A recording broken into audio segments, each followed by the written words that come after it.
जम्बेश्वर भगवान की जय, विष्णु भगवान की जय। सभी सज्जनों को राम राम। आइए आजकल के पाठ जो शब्द सुनाया गुरु महाराज ने उसकी व्याख्या स्मरण करते हैं। ओम आयो हंकारो जीवड़ो बुलायो, हे जिज्ञासु भक्तों, जिस काल प्राणी का अंतिम समय आता है तब उसका प्राण अहंकार शब्द करता है अथवा उसके प्राण काम करना बंद कर देते हैं।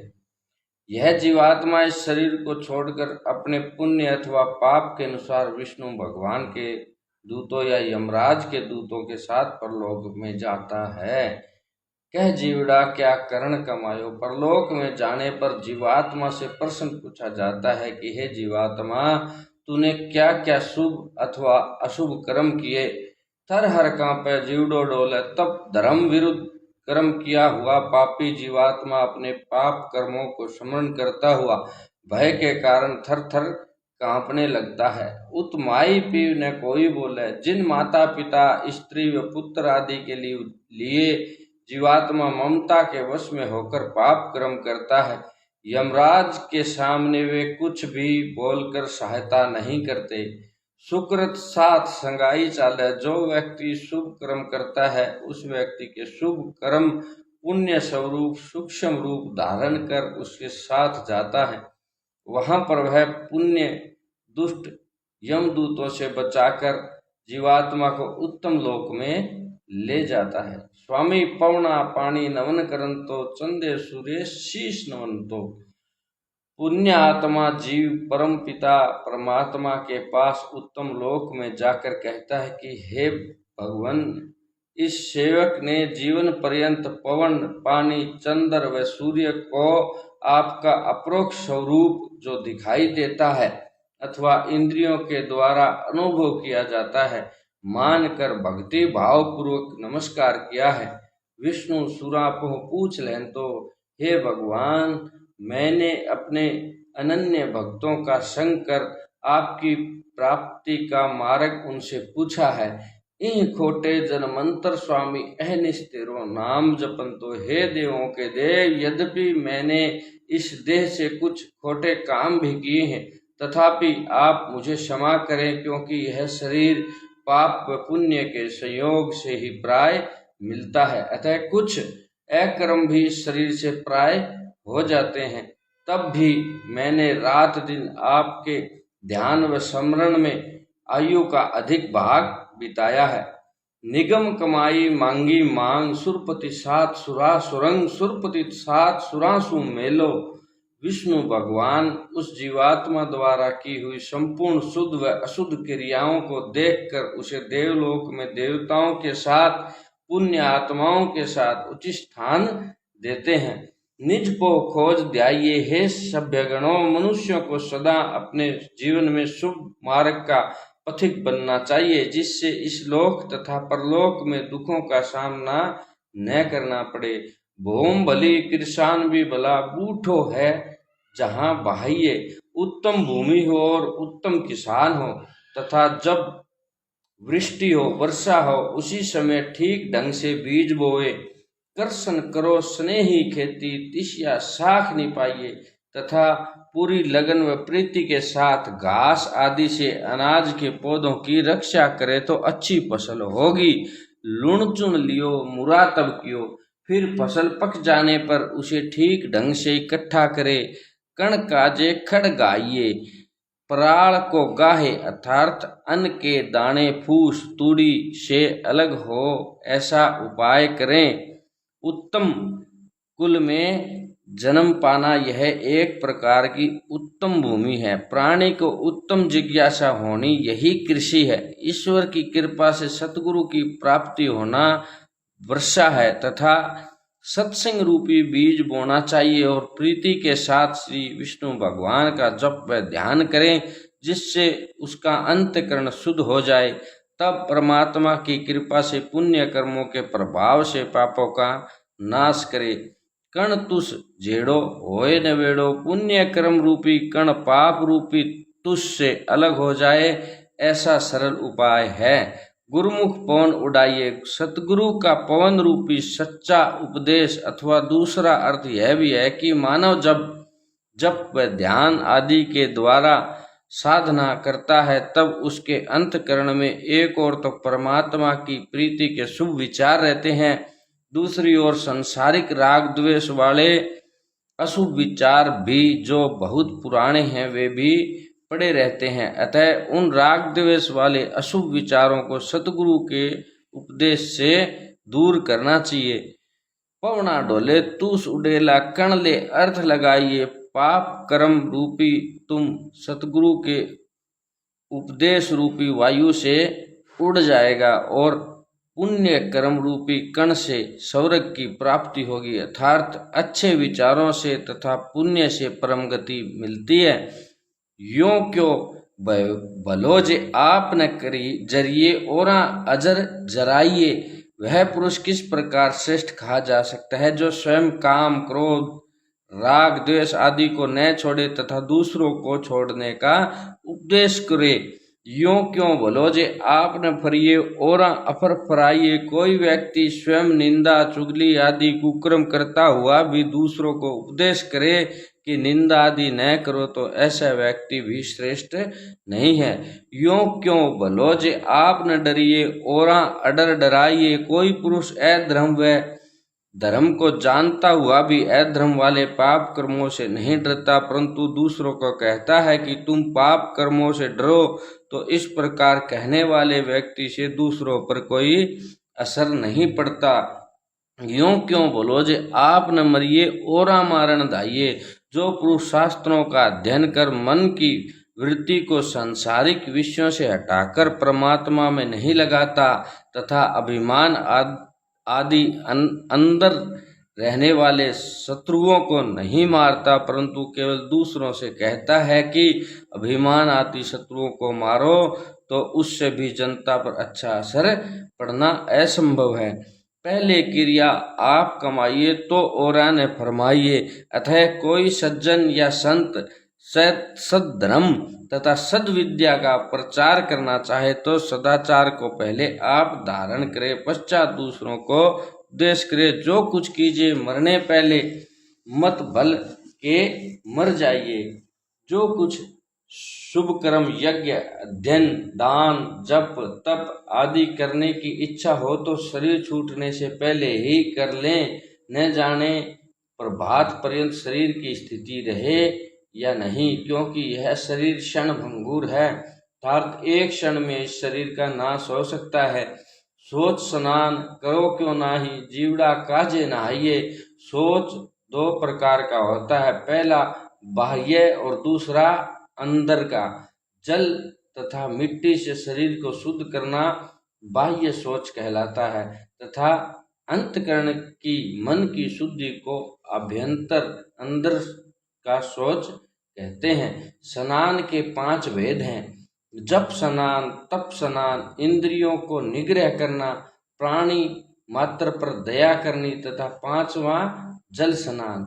प्रत्येक व्यक्ति को अपने कल्याण के लिए ये 5 स्नान करने चाहिए। सोच स्नान कियो जिन नाही होए बतूला बहाइए। जिस पुरुष ने सोच स्नान नियम पूर्वक नहीं किया वह जीवन में शूद्र के समान रहता हुआ अंत में भूत योनि को प्राप्त होता है। शील विवर्जित जीव दुहेलो यमपुरी ये सताइए। जो शील व शुद्ध आचरण से रहित है उसको यमपुरी में दुख भोगना पड़ता है। रतन काया मुख सुअर पर को अवखल झंझे पाइए। उत्तम मनुष्य शरीर पाकर जो मिथ्या भाषण निंदा आदि करता है उसका मुख शूकर के समान समझना चाहिए तथा ऐसा पुरुष शरीर रहने पर तथा परलोक में अनेक प्रकार के कष्ट सहन करता है। स्वामण सोनो करने पाखो किण पर वाह चलाइए। राजा कर्ण के बिना और किसी ने स्वामण सोने का दान नित्य नहीं दिया, केवल कर्ण ही प्रतिदिन स्वामण सोने का दान करता था। एक गऊ ग्वाला ऋषि मांगी, कर्ण पकोकिन सुर सुबज दुआइए। कर्ण ने ग्वाला ऋषि को साधारण गऊ का दान मांगने पर अच्छे सुंदर बछड़े वाली अति दूध देने वाली सूर्य गौ दान दी। कर्ण के अतिरिक्त दूसरे किसी राजा ने सूर्य गौ का दान नहीं किया। कर्ण पखो किन कंचन दिनों राजा कौन खाइए। कर्ण के बिना इतना कंचन दान किसने किया तथा कर्ण के बिना ऐसा दानी राजा कौन कहला सकता है। न कर्ण के समान किसी ने दान दिया, न कर्ण के समान कोई दानी राजा हुआ। ऋण मध्य स्वामी कर्ण पखो पूर्ण हृदासन पुलाइए। इस संसार में अनेक राजा रतन आदि रिद्धियों व सिद्धियों के स्वामी थे, परंतु वे कर्ण के समान दान देने में असमर्थ रहे। कर्ण ने मृत्यु के समय भी ब्राह्मण वेशधारी कृष्ण भगवान के मांगने पर अपने दांतों में जड़े हुए हीरों को उखाड़ कर देने के लिए हाथ उठाया था, तथापि कर्ण की मुक्ति नहीं हुई, अर्थात उन्हें परमपिता परमात्मा की प्राप्ति नहीं हुई। कि निष्धर्म वह दुर्पुरो सुर की सभा समाइए। जब कर्ण के समान दानी व्यक्ति की भी मुक्ति नहीं हुई, तब कौन सा ऐसा धर्म है जिसको रात दिन पूर्णतः पालन करने से देवता के समान दिव्य शरीर की प्राप्ति हो तथा उसके साथ रहने के लिए स्थान मिले, उनके साथ रहने के लिए स्थान मिले। जे नविये नवनी खविये खवनी जरिए जरनी करिए करनी। जो पुरुष पूज्य व्यक्तियों से नम्रता पूर्वक नमस्कार करता है, भूल से किए हुए अपराधों को समर्थ होकर भी क्षमा कर देता है, काम क्रोध आदि मन के विकारों को दमन करता है, अर्थात धीरे धीरे कम करता है और करने योग्य साधना करता है, तो सीख हुआ घर जाइए। इस प्रकार सदाचार व शिष्टाचार की शिक्षा पाकर जो व्यक्ति धर्म पूर्वक जीवन व्यतीत करता है, वह वैकुंठ धाम को जाता है। निज धर्म वह दुर्पुरो सुर की सभा समाइए। जो व्यक्ति शिष्टाचार व सदाचार युक्त जीवन व्यतीत करते हुए रात दिन परमपिता परमात्मा का स्मरण करता है, वह दिव्य शरीर प्राप्त कर देवताओं की सभा में उचित स्थान प्राप्त करता है अथवा उसे सायुज्य मुक्ति मिलती है। किन गुण विद्रोह पार पहुंचो करने फेर बसाइए। विदुर जी किस गुण के प्रताप से मुक्त हुआ तथा कर्ण किस कारण से बंधन को प्राप्त हुआ। मनमुख दान जो दीन होकर ने आवागमन जुआइए। कर्ण ने मनमुखी होकर दान दिया था, अतः बंधन को प्राप्त हुआ। गुरुमुख दान जो दीनों बिदरे सुर की सभा समाइए। विदुर जी ने सतगुरु के शिक्षा से सतोगुणी दान दिया, अतः उस दान के प्रभाव से देवताओं की सभा में विराजमान हुए।